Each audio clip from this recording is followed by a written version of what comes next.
right, thank you, Curtis. Yes, my name is Garrett Scott. I operate Scott Subaru in Red Deer, Alberta. I'm a third-generation car dealer, and I guess why that may be important. We built 5 different dealerships, but only one passive, and I'm going to share with you tonight the benefits of passive ownership. I'm not selling you anything. I'm not a product supplier. I have a passive building, and I'm pretty sure I'm still the only passive house certified car dealer in the world, which in this room might be cool. Most rooms it's not, but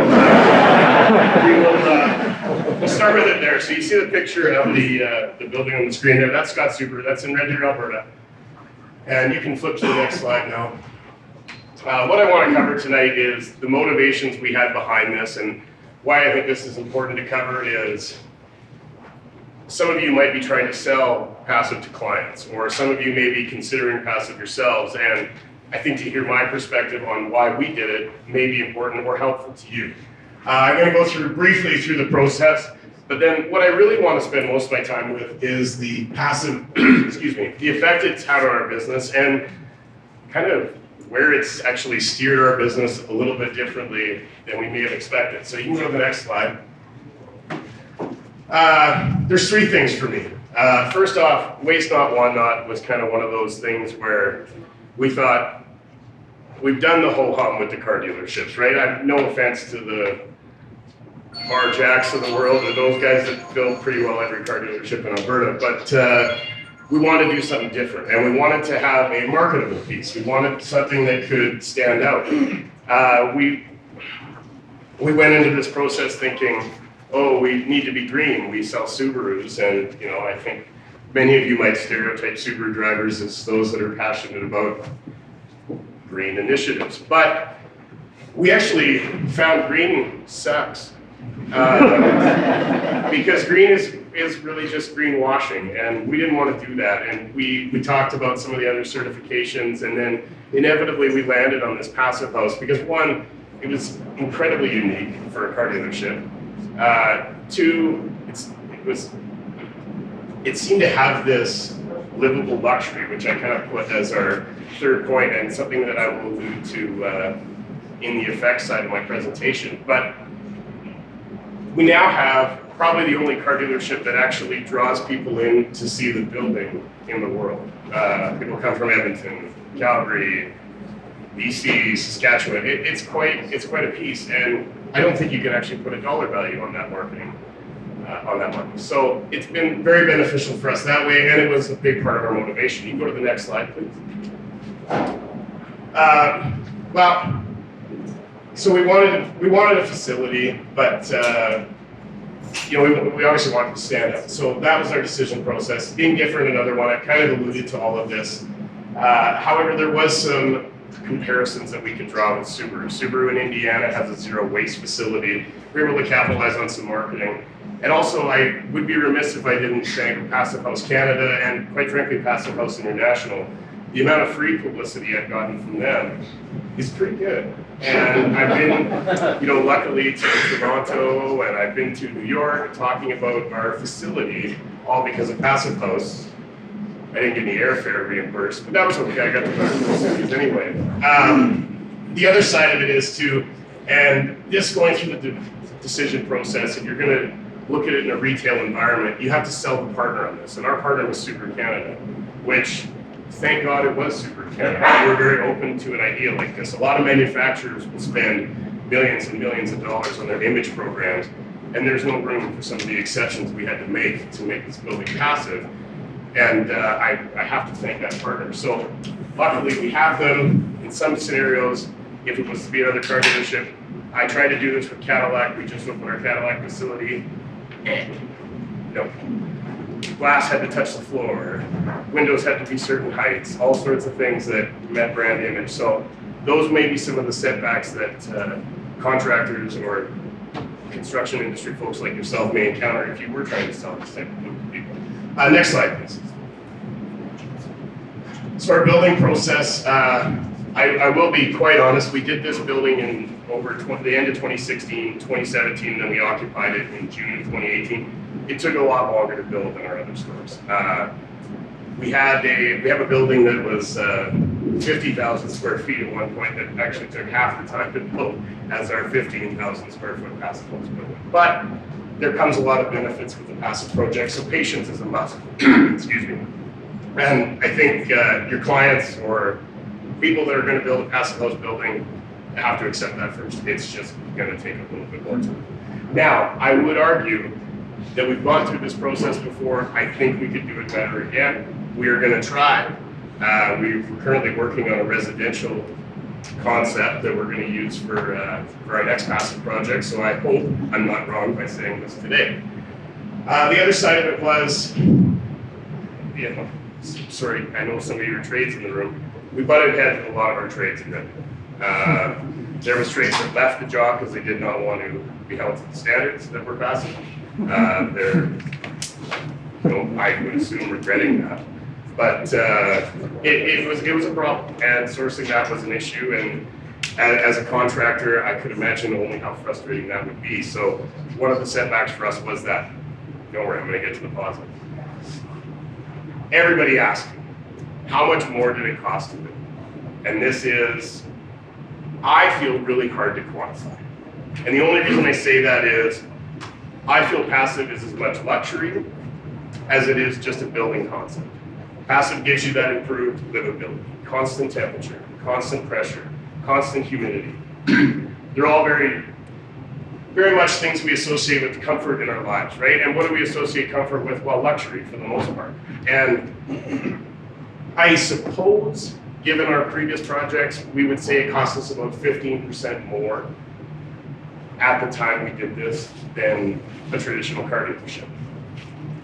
Again, it's hard to quantify because we had to make some sacrifices as well. Car dealerships in our service and repair facility, we only have 2 entry points. Ideally, we would have loved 4, we don't get to have. But it made it passive, and quite frankly, the livability outweighs what we gave up from a convenience standpoint. Summertime, almost more so than winter. It feels like an air-conditioned shop, and if the folks from Swagon are here, they don't have air conditioning. It's just moving air around the building at a higher rate than others, and it makes it feel like it's a consistent temperature, and that's with 2 large 16-foot overhead doors. Some of the other things that we needed to, appreciate were, and timing setback is the biggest one. There's tests. There's blower door tests, which I actually just found out today in some municipalities in BC, those are required now, which is kind of cool. But there was at this point unique products. We couldn't actually source our glass into the front of the building from anywhere but Austria when we built it. So when it was 3 months late, they told us, do you want it? Yeah. So I'm actually very encouraged to see local suppliers of glass and doors and that sort of stuff starting to pop up in Alberta, because those were huge setbacks. We did no work on this building for almost 4 months waiting for that glass to show up, which sucks, right? I mean, that's a cost that we can never recoup. Finally, the other thing that really blew our engineers away is this building weighs a lot. And you can see the additional pilings and stuff like that we had to do to reinforce the ground underneath where this stands. A little bit of history on that. We had a previous Kia franchise that was on the same spot that we just bulldozed, and buildings very similar size. Those additional 40 pilings were on top of what was already underneath it for the Kia store. So little things that you got to consider that passive, we had no clue. We'd have no clue the building would be what it was. But next slide, please. Passive House was actually a great partner to work with as well, because we needed to get some exemptions. You probably have heard in most passive house buildings there is no gas lines to them, right? There's no gas service. Well, it was really hard for us to heat water for our pressure washer without a gas line because an electric heater took way too long. So they were great. The entire envelope is supposed to be the whole surface, right? That is passive certified. Well, we got that vestibule added because we have a kiosk where customers can drop cars off 24 hours a day. I'm just going through this because the insurmountables or the things that maybe look like setbacks, they won't be talk to people, get it out there, make it work. And finally, you see the overhead heater. We actually had to add that a year into the job. So there shouldn't be a gas-powered heater, but we had an issue where our 1st January, the door froze open and we couldn't get the building temperature back for about a month. It took forever. So it was not enjoyable. So we added that. Luckily, we had actually plumbed the gas line in for the hot water, for the pressure washer, so it was quite easy. But again, passive, great. Check mark, beautiful. Next slide. I just put these up there. There's a lot of excitement, but there was a lot of skepticism, and I had a really happy dog in my office and one that looked scared. But anyway, we can go to the next slide. So what passive actually led to, and I'm just kind of, this is way out there, but we started to look for a lot of efficiencies, whether it was our business process, whether it was our the way we manage our business, the way we manage our buildings, the way we do things now versus what we were before. The educational process, I feel, will be hugely beneficial for my business going forward for the next 20 years. I don't know if you can sell that to your clients. They might think it's total shit, but I disagree. Anyway, there is cost savings, and I'm going to get to that, and I'm going to show you our examples right away. And the lifestyle, that's the biggest hidden benefit. This building is fantastic to be in. I normally sound like a songbird, but tonight I have a very raspy throat, and because of this building, I feel it's the excuse, because in my past anyway. Few of the negatives. There was an unexpected problem. I'll go over that. It was unmanaged humidity. The other side is it changed the way we maintained everything. All of our maintenance contracts, this could be a good thing too. Sorry if there's any maintenance contract providers in the room. We threw them away. We managed it ourselves. We brought our own team in. We now do all of our own HVAC maintenance, all of our own plumbing maintenance, and it is all because of this building. We felt like we were being educated by people who knew less about it than we were, and things certainly changed, but that took a while to get there. The other side of it is this structure has different maintenance things. If filters freeze or certain drains get plugged or whatever else, you could have huge issues. And if you go to the next slide, I believe that's what comes up. No, sorry, I'll get to that in a second. The comparisons. So you can see the 3 buildings we operate. The one on the very bottom end is our previous Subaru building, current Cadillac facility. Middle is our GMC Buick store, and the top is the Subaru building. The stats are up there, 24 employees in the new Subaru building, almost 15,000 square foot footprint, 2 stories. Our Kipcott GMC building, 68 employees, 28,000, almost 29 footprint, all one level. The 68 is a bit misleading because all of our shared employees and people who don't have workstations are in that number too, so they don't draw the electricity like a workstation or a tech employee would. And then finally our Cadillac building, 13 employees, 8,900 square feet, partial 2-story, but was our previous home for Subaru. Please go to the next slide. Here's an eye chart, and what I'm going to take you to is the percentage of, so this is just, sorry, let me go back. This is the straight goods. Gas, electric. That's what hit my financial statement. That's what we posted. I'm not taking out fees. I'm not massaging it for any other purpose. I'm not doing it by, whatever, kilojoules saved. It's just the straight cost. And right now, of our previous home, which is 6801, which is basically half the size, it costs us 40% less in 2021 to operate than that old building. And it's even a little bit more different. This number actually was a little better a couple of years ago, but our GMC Buick building, since our reno, we did put up some air barriers. Shout out to the air barrier folks. It's almost, it's almost, right, or our quarters, I should say, to operate. So, and that's really just gas, right? That is not electricity. We still have lot lights. We still have computer stations. Arguably in our superstore, we actually have more. We still have the hoists. We still have people consuming electricity daily. And this is the difference here. And I think the real staggering number is how can a building basically half this size cost over twice as much? And that's the passive effect. Anyway, next slide. Humidity, this was our only real crisis. I actually had a technician quit over this. So our filters got frozen on our Swagon unit, humidity was building up all over the shop. Also, our sumps were completely blocked by chunks of wood, which poo-poo the contractor for that one. But nonetheless, we had humidity, like walls were dripping, water was everywhere.